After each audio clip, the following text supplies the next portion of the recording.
embark on a remarkable journey with our family as we explore the open seas on our private expedition yacht. Join us as we dive into a world of adventure where every day brings new discoveries and unforgettable memories.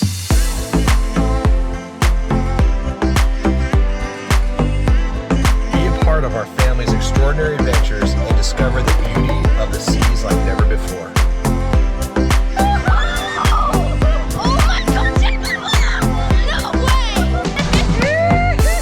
Subscribe to our channel and join us as we explore the world from our private expedition boat. It's 11:30. We are finally here.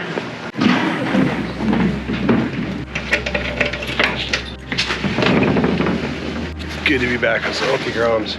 Just first things first, let's go take a look at the front damage.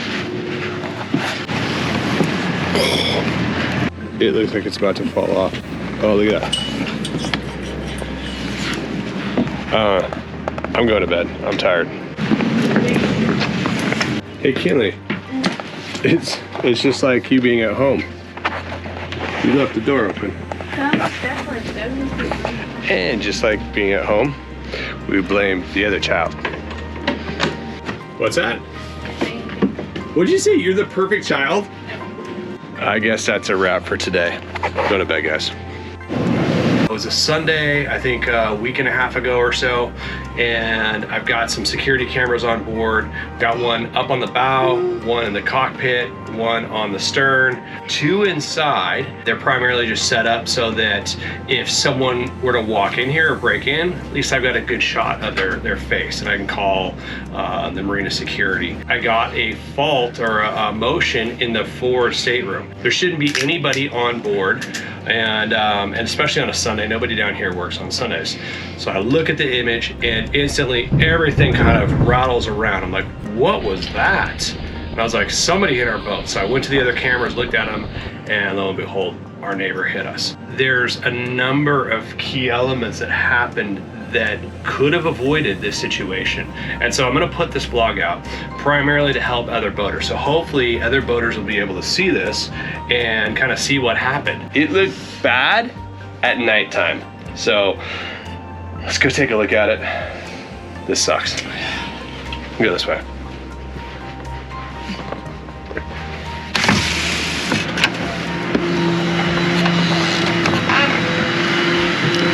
Oh, it looks so cringy. That is crazy. It's sideways. Look at this. Look at, it's literally ripped in half here. This is the bow pulpit right here.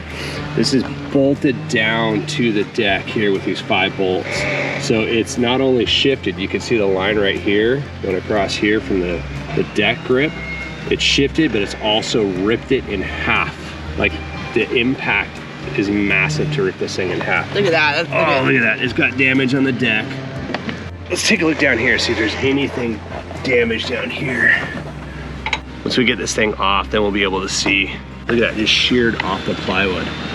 And that's not dry rot. I mean, that's perfectly fine plywood encapsulated with the fiberglass on here. They have a mold for this. They lay up the fiberglass on it. Then they stiffen it up and brace it with the plywood.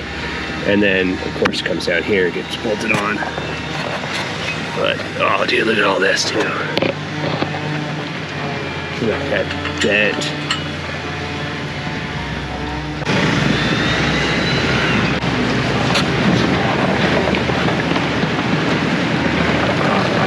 Oh, look at that. This is really bad. It's not even safe to walk on. I bet if you step on it, it's gonna move down. So where do you think look at that.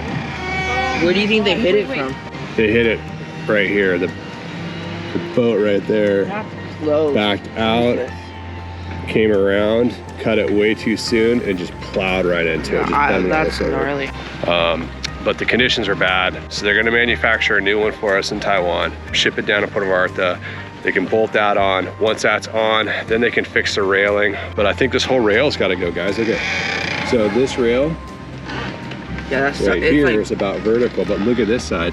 This side's bent over about 8 inches. This rail right here has gotta go. at least 200 feet of railing here. So 25, 50, 75, 150, and then all the vertical stanchions of about 3 feet. This is 1.5 inches here, and then they scale it down here a little bit. Oh, it's significant. So my initial estimate when I just saw the pictures was about 50 grand in damage. Then it could swing 10 grand either way. I think we're at about 40 realistically. And I talked to another captain down here that runs a boat called the Legend. He's like, yeah, you're probably looking at about 30 grand to replace just the rail to do it properly. And we're talking like polished welds, polished joints. You can see there's no weld on these joints here. When it's welded, TIG welded out, they go through and fully polish it. Very, very, very labor intensive to fix all that. I'm guessing probably 10 grand to get it shipped down here. But then once it gets to San Diego, then I got to import it into Mexico. So the Mexican government does not like Taiwanese parts coming in because they're direct competitors, because Mexico does a lot of manufacturing. So they have high importation taxes and duties and so forth.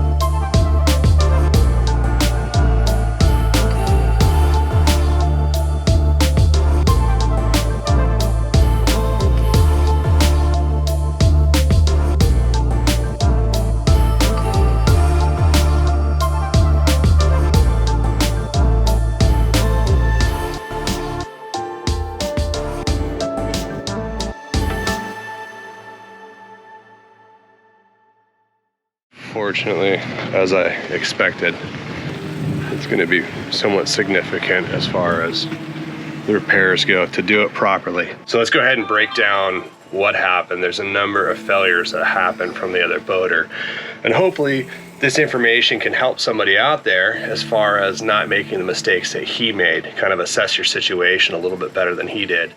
Okay, so a quick little update back in San Diego. Prior to leaving, the day before I left, he came over to the boat, friendly guy, and I'm trying to be cordial with him. And he made this comment, and he's like, oh, have you heard back from insurance? And I said, no, but I'm sure it's being taken care of. I've got full insurance, you've got full insurance, and it'll pay out. It's the same company. And he's like, oh, okay, and kind of had this weird look in his face. And I was like, that's kind of odd, something's up with that. But I didn't say anything, just want to try to figure out what was happening. What happened was insurance sent out an email to myself as well as to him that day stating there is no insurance on his side and denying my claim because of his actions, meaning that he was on something called a slip hold. Dock risk is what they're calling it because of his dilapidated boat. His boat didn't have a bow thruster working, which he ultimately lied to me a second time around saying that it was working just fine. It wasn't. You would have seen that bow thruster powering over, and it was not. So he lied about that. He was lying to insurance and stated to the insurance company that he would stay in his slip until all the repairs were done, because there were a vast amount of repairs that were necessary to make that boat seaworthy. But he was taking it out every weekend doing his beer can races with the sailboat club. His insurance said, no, we're not going to accept any type of claim against that insurance policy. Now, I know what you're thinking. It's kind of weird because you have two policies here that are through the same company. So what does it matter? It matters because the insurance company, by denying the claim against his insurance, is going to save them $7,500. Reason for that is my deductible is $7,500. So I have to now pay out of my own pocket $7,500 to get my boat fixed, which obviously I'm going to do because it's $30,000, $40,000 repair at minimum. Now it's gone up because of the $7,500. I'm going to tack that on to the ultimate cost of all of the repair work. And then also on top of that, they insured him, even though he was doing something illegal. They should be covering the damage that he caused. Unfortunate turn of events. We'll see how it transpires. Okay, so now we're looking at a screenshot off of my cell phone of windy.com. Windy's a great app, gives you a lot of wind direction, swell direction, what's happening out there in the ocean. So I pulled it up. Unfortunately, it was a following day when the swell was diminishing quite a bit, but you can see here, Windy is stating it's 1.2 meter seas, definitely gonna be on the outside of the harbor coming into that harbor mouth. So it's feeding into that harbor, Paradise Village and the Nueva Vallarta, 4-foot seas coming in. That's pretty significant. A lot of water moving in. The time of day that he impacted was high tide going low, so you had incoming water and surge coming in. It gets very surgy in there because of the layout of that marina. It's actually on an estuary that goes miles back inland in the direction of our vessels where we were slipped. The water is moving right past us. Again, we're in the front of it. It's going to be the surgiest spot of that marina. He had that going against him, had the heavy seas, and he also had some wind pushing in as well. So everything's going against him. And not once did he ever say, hey, I probably shouldn't go out today. Decided, you know what, it's a risk that he's willing to take, and subsequently trashed the front of our boat by doing it. First, let's take a look at the video on the inside of the forward room. Again, had this set up just for security measures. In case somebody is on board, I'm going to be able to see what's going on and be able to call security if something's happening. This is a first alert that I got that there was some movement in the forward stateroom. So check this out. Everything's calm for a second. All of a sudden, water bottle slides, the camera gets dislodged. You can see everything moves around in there. So I instantly thought, something's up. Something's wrong here. I think the boat just got hit. So I went to the next video, which is of the stern, and you can see how much it's knocking around. So for it to move around that much, obviously took a major impact. Unfortunately, the camera missed the initial impact, but was able to pick up the vessel that hit our bow just in the stern there and powering away. You can see the propulsion that's coming out of this vessel that's passing us, and you can see it's quite dramatic, and you would never throttle up like that inside a marina, especially with the vessel that's this big. This boat's probably 55 feet, I would guess. The bow of our boat sticks out past the dock by a couple feet. So where he throttled up, he was already like impacting our boat. Just to get out of the situation, went full throttle. And you can see he's got people on deck, crew members that are there to help, but there's no fenders out, there's nothing. He panicked, full throttle, hit our boat, powered through the bow pulpit, and literally shearing the bow pulpit off. And you can also see on the bottom left of the screen, you can see some black smoke coming out from that full throttle impact. He didn't back up far enough, didn't make the turn fast enough, probably because his bow thruster was out.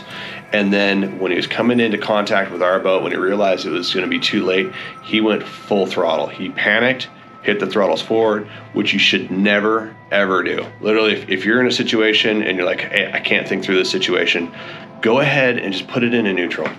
The worst that's going to happen is you're going to bounce off of something, maybe another boat or the dock at 1 mile an hour or very low speed, instead of throttling in and making it worse. So that's what he did. You can see that very, very clearly in the video. I'll keep you guys posted on what happens.